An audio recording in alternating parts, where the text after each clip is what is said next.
pre-calculus students. Welcome to my kitchen in section 2.7. Today we're going to learn about how to solve polynomial and rational inequalities. You did this with a graphing calculator in Algebra 2. That's how I'm going to start you out, but then we're going to go to the pre-calc way of not using a calculator, because mainly for polynomials, but sometimes for rational expressions in calculus, we do need to know where they are less than 0 or negative, greater than 0 or positive or equal to 0. This happens a lot when we're working with velocity in calculus. So the front page of your notes, we're going to start with the Algebra 2 way using a graphing calculator. So hopefully have one available, right? And then I'm going to show you how to do this without a calculator. You will need, when you do your homework, I'll need to see that you did it without a calculator, meaning I'll see lots of work, lots of information. And so you'll want to use this list when you're doing that, and on your Delta Math quiz that would be with this section.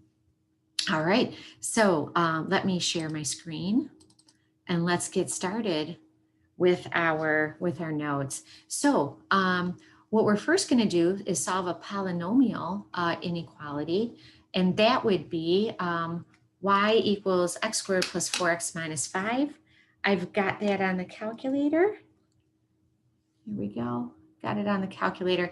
And what I see is that it has an x-intercept at -5. That's not what I meant. Let me get rid of that. There we go. An x-intercept of a -5 right here, right? And it wants to keep doing that. That's great.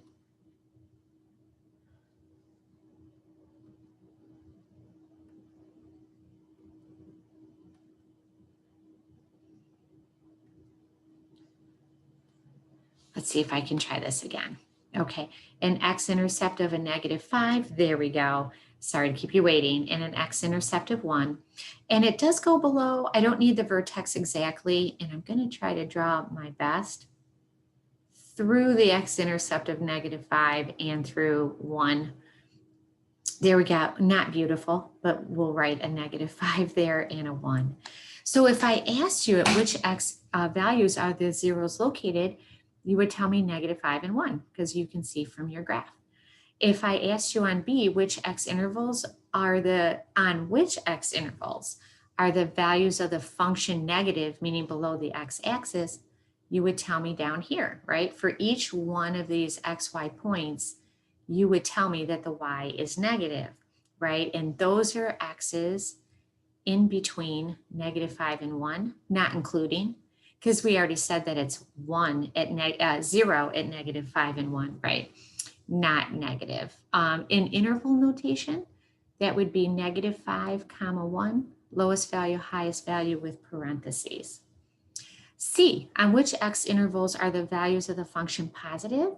That would be where the squigglies are on the left and on the right, because for each one of these xy points, you would tell me that the y's are positive. On the left, those are the x's less than -5, right? In interval notation, that would be negative infinity, right to -5. That's a negative right there. Oh, it's a negative right there. There we go. And on the right, you would tell me those are where the x's are greater than 1. So that would be in parentheses from 1 to infinity. Notice it really helped to have the zeros of -5 and 1 to determine where the function is actually positive and negative, right? And so let's go down to the next one, a rational expression. Let's put this on the calculator and answer the same questions. So I'm getting that on my calculator now. There we go. And that would be, let's see, it looks like it goes through x equals 4 and comes on down. And because I know that there's a vertical asymptote at -1, right, because of our 2,6 information, and that there's a horizontal asymptote at 1, I know it comes up through 4. Whoopsie daisy. Right. Here we go. Let me try that again. Comes on down. to -1, comes up to 1. There we go. Went a little bit above it. Sorry about that. And then I have a branch that's approaching 1 on the left and -1 is a vertical asymptote. There we go. Not the best drawing, but that's okay. So let's answer the same questions. At which values of x are the zeros located? Well, that seems to be at x equals 4. At which x intervals are the values of the function negative? That would seem to be below the x-axis. Those x's are in between -1 because of the vertical asymptote and to 4 because of the 0. In interval notation, that would be -1 to 4.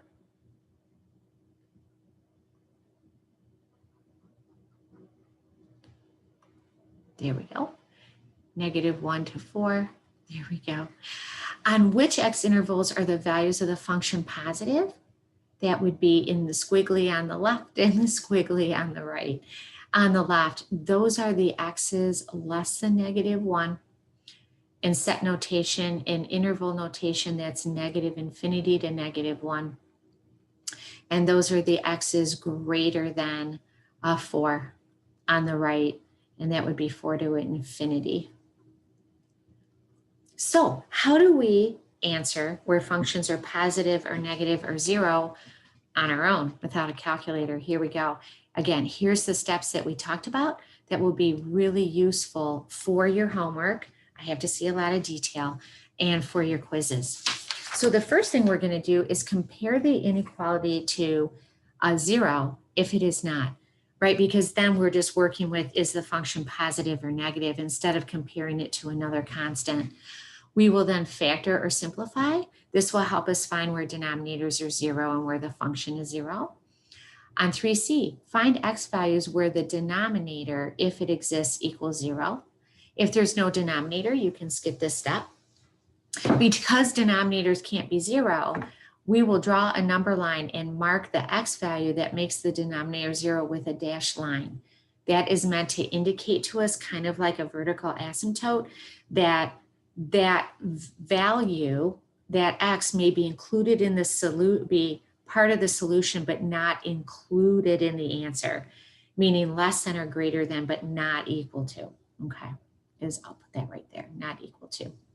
D, find x values where the function equals 0 and mark it with a solid vertical line on the number line if you have less than or equal to or greater than or equal to, right? So if you have a solid line in your inequalities, you will make a solid line. That means that those numbers are included in the solution. And we'll mark a dashed vertical line if you have less than or greater than without the solid line. The next thing we're going to do is, because we have a number line and that's horizontal and we've now marked vertical lines, we will have created intervals, and we are going to write test values in those newly created x intervals, and we're going to circle those values. The reason why is these test values will not be part of your final solution.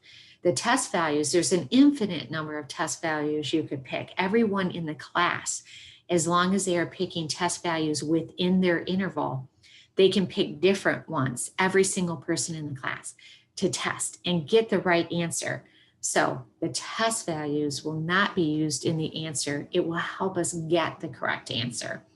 So F, test your values in the function. That's why they're called the test values, and put a positive in the x interval if the value of the function is positive, makes sense, and put a negative if the value of the function is negative, makes sense. Last step, write your solution interval. By checking your inequality symbol and matching it with the correct positive or negative symbol in the marked intervals. In other words, if your inequality is less than or equal to or less than, you're looking for negative values, and your solution interval will have a negative sign in it. If you have greater than or equal to or greater than, then you will be looking for intervals that have a positive sign in it, right? Because values greater than 0 are positive. So we are going to now do some examples. 4A and 4B, which are just like what you just graphed on the front page. And now you'll see we'll be able to get our answers without using a graphing calculator. We will not be doing the 5A and 5B below. So here we go. I've got my handy dandy steps. And for A, we are being asked to solve x squared plus 4x. We want to know for what x's would x squared plus 4x be greater than or equal to 5? Well, that's kind of hard to say, but if we set it equal to 0, it might really help us. So my first step is compare the inequality to 0. I am going to subtract a 5 from both sides. So, and I am going to solve this equivalent inequality. Okay, the next thing we do is factor. This will make it easier to find the zeros. So let's see, two numbers that multiply to -5 and add to -4 would be an x plus 5 and an x minus 1. Here we go. And the next thing we're going to do is on 3C, find x values where the denominator equals 0. There's no denominator, but we checked. The next thing, 3D, find x values where the function equals 0 and mark with a solid vertical line if we see a solid vertical line, and mark with a dashed line if we have a dashed line, no solid line. So I see that right here in x, what would make this function 0 is an x of -5 and 1. So let's get a number line going here. Here we go. Horizontal number line.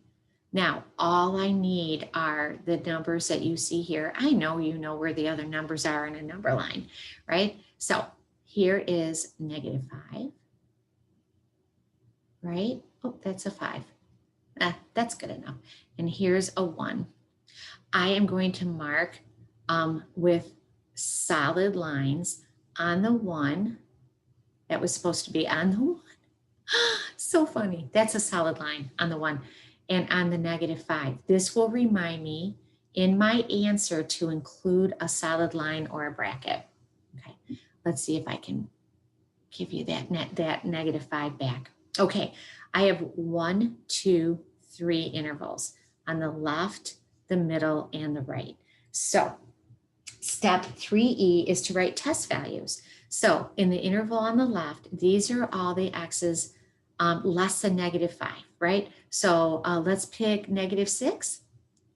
I could have picked -100. I could have picked -2020. There we go. So I circle this test value because it's not going to be part of my solution. Only possibly a -5 and 1 will be a part of my solution.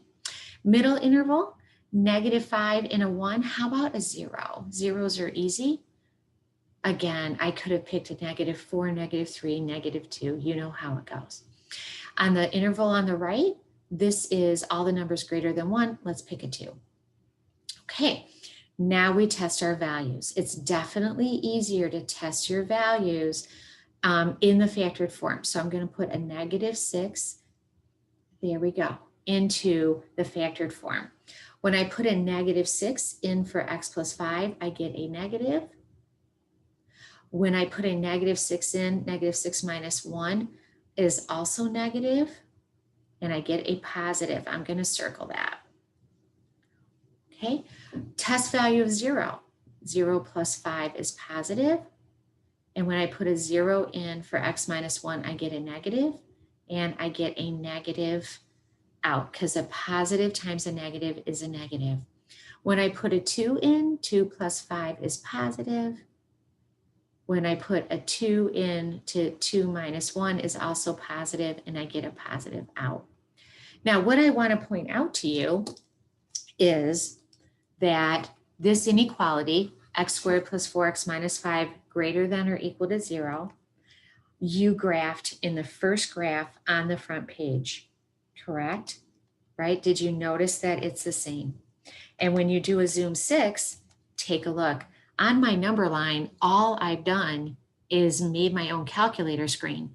Notice on the left hand of the calculator screen, the polynomial is positive. the y values. Notice in the middle that the y values are negative. Notice on the right that the y values are positive. All I've done was made my computer screen. And now I'm going to answer the question though. What was the original question? They wanted to know for what x's is this expression greater than or equal to 0? Those are positive expressions. And so I am going to choose the positive intervals. I just put stars on them. And I'm going to write them. This interval with the positive in it on the left are all the x's less than or equal to, because of the solid line, -5. Notice I don't include the -6, it was simply a test value. On the right, the interval with the positive sign in it, those are the all the x's greater than or equal to because of the solid line 2. And these are my solution intervals right here. I could also write those in interval notation. Let's see if I can fit that in. X less than or equal to -5, that would be from -infinity with a parenthesis to a -5 including it. So that will be a bracket. And on the right interval, those are the x's greater than or equal to 2. So a bracket on the 2, comma, up to infinity with a comma in between and a parenthesis on the end. Okay, let's solve for B. Notice that it is the same expression that you already graphed on the front page. But now we're going to be able to answer without a calculator, for what x's is the expression less than 0. So I've got my steps, 3A, right here. Compare the inequality to 0. It already is. Excellent. B, factor out or simplify. Okay, the denominator, x plus 1, already factored, right? And the numerator, x minus 4, already factored. Excellent. So we're on to 3C. Find the x values where the denominator equals 0. That's where the VA is. So that would be where x equals -1, right? We have to have a dashed line there. I don't check to see if I make a solid or a dashed line there. You cannot have a -1 in this expression. So it's always a dashed line. So an x of -1 may be in my final solution. I'm going to get my number line going here, right? But it will always not be equal to that.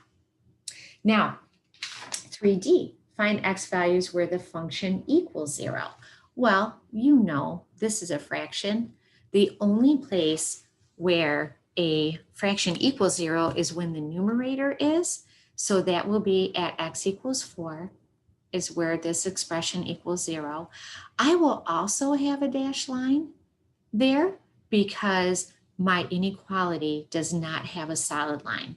So on my number line, I have to mark a -1 and a 4, right? So here's a -1 dashed and a 4 dashed. Those are supposed to be dashes. Not bad though. Okay. Next, we make our test values. On the left, numbers less than -1. How about -2? Let's circle that. It's just a test value. In between -1 and 4, how about 0? 0 is easy to use. There we go. And numbers greater than 4, how about a 5? Okay, let's test those values in the numerator and the denominator. I don't care about the actual value, just if it's positive or negative. Okay, so let's put a -2 into the numerator and denominator. A -2 in the numerator is negative, and in the denominator is also negative. And a negative divided by a negative is a positive. I'm going to circle the positive. Let's put a 0 into the numerator. The numerator would be negative. Into the denominator, it would be positive. A negative divided by a positive is a negative. Let's put the 5 in. The numerator would be positive. the denominator would be positive, right? And a positive divided by a positive is a positive. Again, if you notice, all I've done is for our second graph on that we did is I have actually made a calculator screen that looks like it. Take a look here. Remember when we graphed this, it said the function was positive on the left of -1, negative between -1 and 4, and positive to the right of 4. So all we've done is made a calculator screen. So now my question is, what am I looking for? Positives or negatives? Take a look at your inequality. It is less than. We are looking for negatives. So I'm going to write the interval that has a negative in it. It is the x's between -1 and 4, not including because of the dashed lines. I could also write it in interval notation. So you notice the steps can be very helpful. I'm making my own calculator screens, and I hope you enjoy working on 2-7.